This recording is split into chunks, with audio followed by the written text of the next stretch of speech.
Merci d'être avec nous pour cet instant en revue de presse. Landry Salanon déjà positionné pour nous dire ce qu'il faut retenir d'essentiel des faits marquant l'actualité ce jour-ci.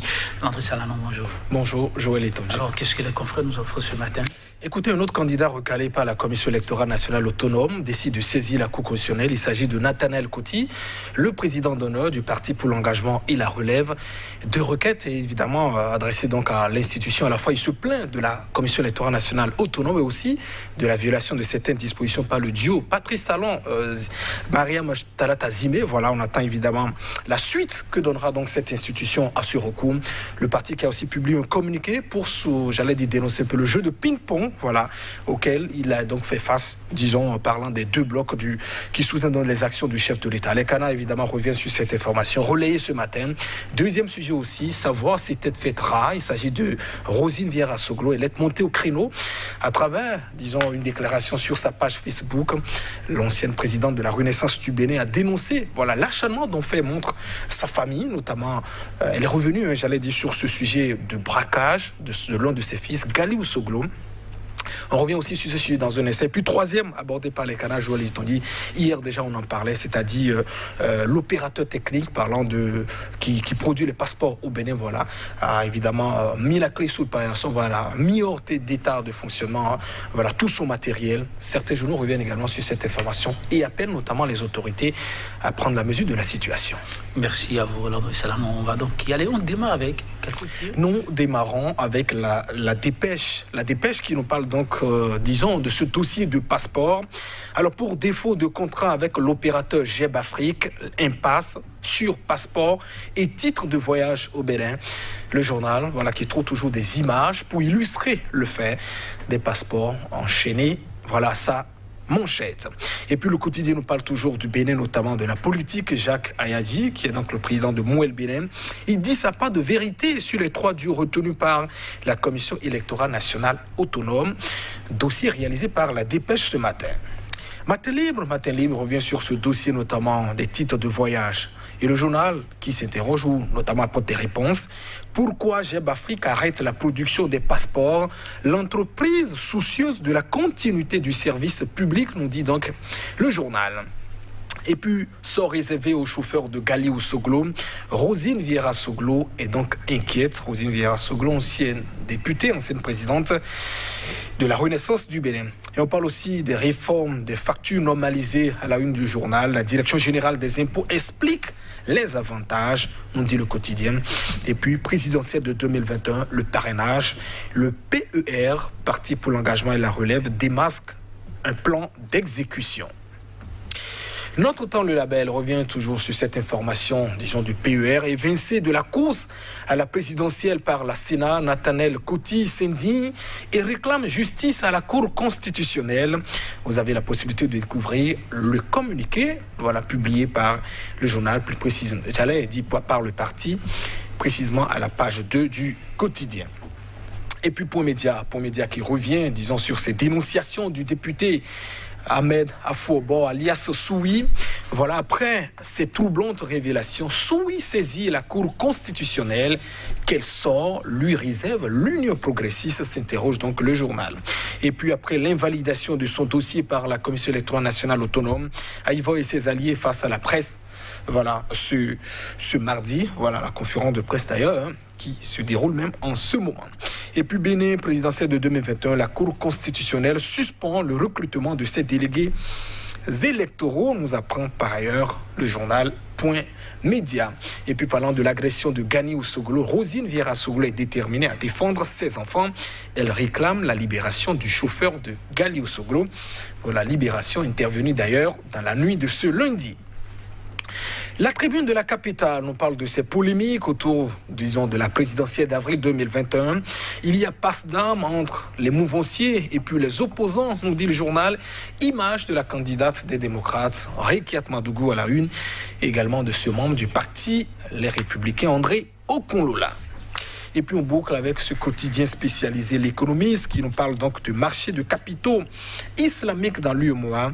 Conseil régional, voilà, le Conseil régional de l'épargne publique et des marchés financiers lance le processus du nouveau dispositif réglementaire, nous dit le journal. Et puis parlant des factures normalisées, la direction générale, voilà, des impôts instruit les médias sur les réformes. Merci à vous, Landry Salano. Mesdames, Messieurs, décidément, ça va dans tous les sens. Dossier, parrainage, attribution de formulaires. Que se passe-t-il? Les uns après les autres, ils en sont à donner de la voix. Notre temps nous renseigne ici qu'il y en a qui demandent que justice soit faite. Le parti PER, Landry Salano. Oui, et le parti de Nathaniel Coty. Après, évidemment, disons, les réactions du parti, de la candidate du parti, déjà, les démocrates, Rikiat Madougou, qui est donc monté au créneau, qui a aussi, il faut le rappeler, saisi déjà la Cour constitutionnelle. Voilà, un député également qui est donc intervenu. Le parti pour l'engagement et la relève, dont le président d'honneur était donc candidat, d'ailleurs, dans cette course, évincé par la Sénat, recalé par la Commission électorale nationale autonome. Voilà, le PER a donc décidé de saisir la Cour constitutionnelle. 2 recours notamment adressés par le parti. Un recours d'abord pour, disons, en violation par la Sénat, la Commission électorale nationale autonome, des articles 44 nouveaux de la Constitution, notamment de l'article 132 du Code électoral portant conditions de candidature aux fonctions de président de la République, également de vice-président. Et le deuxième recours adressé donc par le parti vise évidemment recours pour violation de la Constitution par le duo Patrice Talon, Zimé Talata, voilà, concernant notamment, et puis un troisième point, voilà, l'irrecevabilité notamment de la candidature du duo Corentin Corroué de Irénée Agossa. Voilà donc, disons, les 2 requêtes principales que le parti adresse donc à la Cour constitutionnelle. Une requête qui est donc consécutive, disons, à ce communiqué publié par le parti, un communiqué dans lequel le parti a raconté sa mésaventure. Nathaniel Coty racontera par exemple que, au-delà, j'allais dire, la suite des propos, des assurances données par le chef de l'État sur le terrain au cours de sa tournée, l'élection sera inclusive, ce sera donc une fête pour cette présidentielle. Lui-même, notamment son équipe, le bureau du parti, a pris l'initiative personnelle de contacter individuellement les différents députés pour exposer donc, disons, sa candidature, sa volonté notamment de pouvoir prendre part à ces élections. Et puis, réponse apportée par les différents députés, c'est de s'adresser officiellement aux partis politiques parce que des informations, les formulaires ont été donc déposés au siège des partis politiques. Le PER dira aussi qu'officiellement, il a saisi donc les 2 blocs, disons, à la fois l'Union progressiste d'ailleurs dont une délégation a reçu aussi le bureau du parti pour l'engagement et la relève, et puis aussi les assurances qu'il avait, c'est-à-dire l'instance dirigeante du bloc républicain a aussi tenu une séance où des informations qu'il filtrait, c'est que l'assurance leur aurait été donc donnée, comment dit-on, d'obtenir les 16 parrains nécessaires pour, disons, sa candidature. Alors il en était là quand, à quelques jours, disons, de la clôture, l'Union progressiste leur envoie au parti une note officielle pour le dire, étant donné que le parrainage est donc individuel, M. Nathaniel Coty, contactez individuellement les différents candidats pour poser votre problème.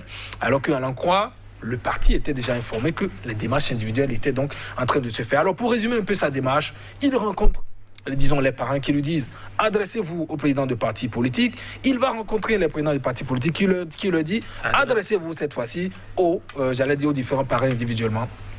Nathaniel Coty raconta sa mésaventure, viendra simplement à cette conclusion.